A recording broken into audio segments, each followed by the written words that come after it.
1. What was the first computer used in the production of Star Trek? It was arguably this one. I am Ashley Victoria Robinson, and today we are going inside the Roddenberry archive.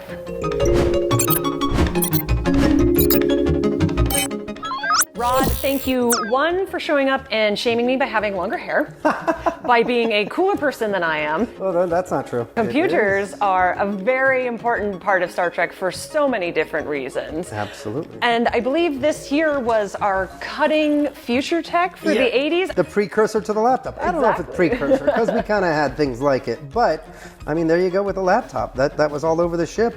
And they had them on everyone's desks, and clearly it was a very useful tool. But what's really cool in Next Gen, when I was watching it, is that it wasn't like everyone had a laptop or had one. They were just kind of all over, and it was a tool.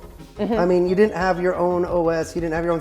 It was just part of the ship, and it was a way to get information, communicate, and it was just there.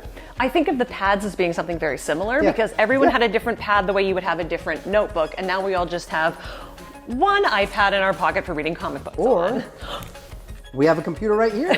What type of computer is that? So I don't know much about it. I was a little kid, and my father went from a typewriter, I remember a typewriter, and then he got this giant thing on his desk.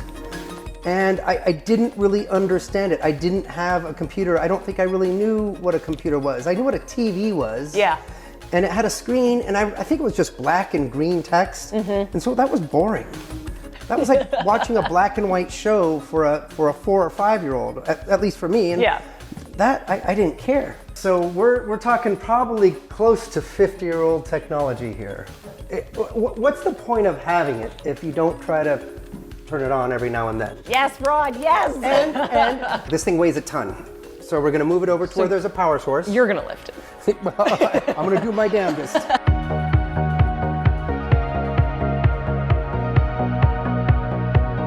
I can't believe there's 2 disk drives. I know that pop this in, you slide it in and close it up, and that would start the disk drive. I remember that from other floppy disk drives that I had. Can you hear the sound of the disk moving up in your brain? I absolutely can. I'm impressed that it's IBM, which is a logo that I recognize. You know what I noticed is that the sound of these keys makes my brain so happy. I feel like anyone there from my era who might be in their 40s or 50s knows this sound.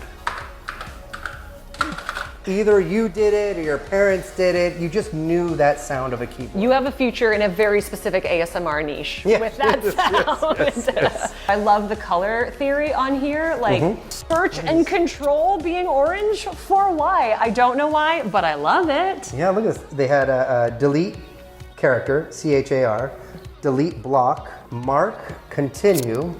Print, we have a print button. I was also trying to peek at the letters and numbers to see if there was any that were particularly beloved. And the most wear and tear I see is actually up on the numbers, like 2, 4 look like they've been really well loved. So what does the number 24 or 42 mean to you, Rod?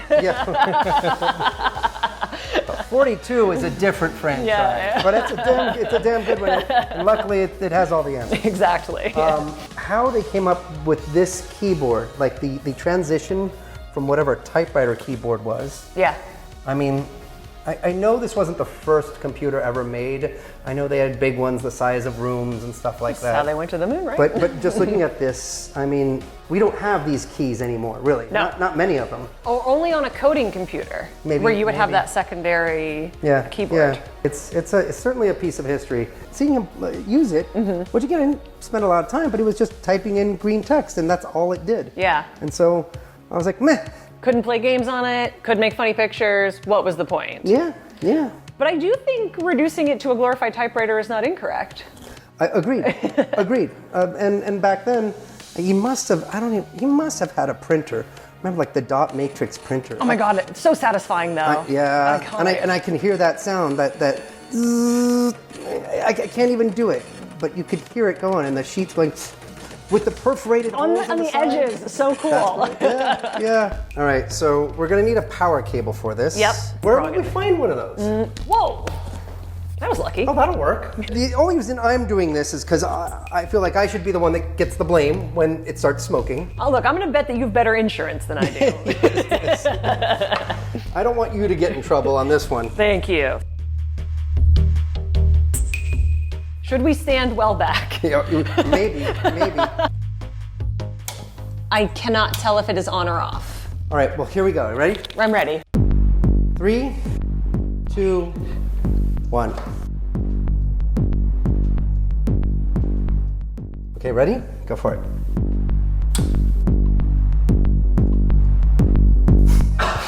She's dead, Jim. Well,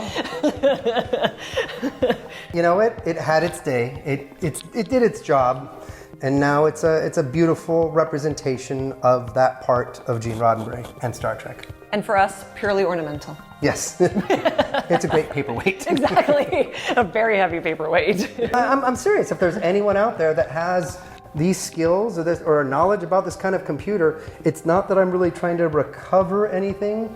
I just think bringing classic things back to life as they were brings a bit of that past into the future. I really loved floppy disks when I was a small human child, so I know that we have a little bit of floppy disk lore when it comes to this computer and your father. Obviously, my father being a writer was just such an important piece of who he was. Yeah. It kind of belonged in our company museum in a way.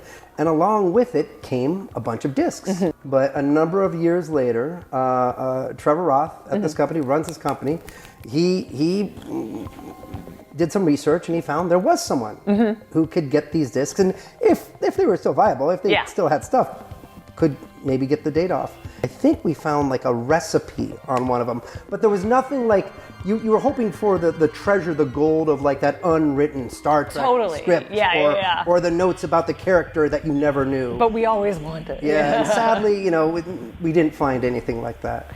But a recipe, I mean, if it's a recipe for plomeek broth or like something in the Star Trek universe, it's iconic for that reason. And if it's something like Gene Roddenberry's strawberry shortcake, that is even more interesting to me. And if we find it, comment.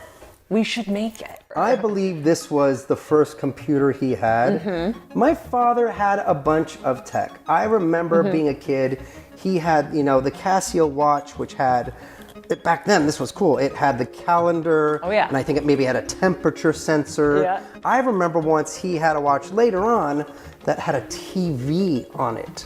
Oh, that's cool. Or a screen of some sort. It never worked. But I would go through his desk and I would find like all these cool things that he had. And it wasn't so much that he loved wearing them, but I think, people who were creating this tech would love to give it to my father. Because he probably inspired some part of why they wound up making that watch. Right. And I'll tell you, he even got one of the first Macintosh computers.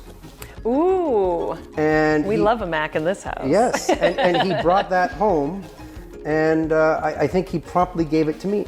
Because the first Mac was certainly a creative's computer. Yeah. It had Mac Draw, Mac Paint, probably Mac Write, but my father was a writer. He had the system that he liked to use, and that was what he was going to stick to. Exactly. So I got that, and I promptly got to play with Mac Draw and play games on it, and it was a ton of fun. Oh, do you have any memories of what you drew in Mac Draw?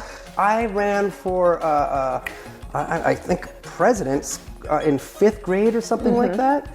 And I remember printing out and making a poster and making the text in these different fonts. And I could print it out and cut it out and paste it to a board.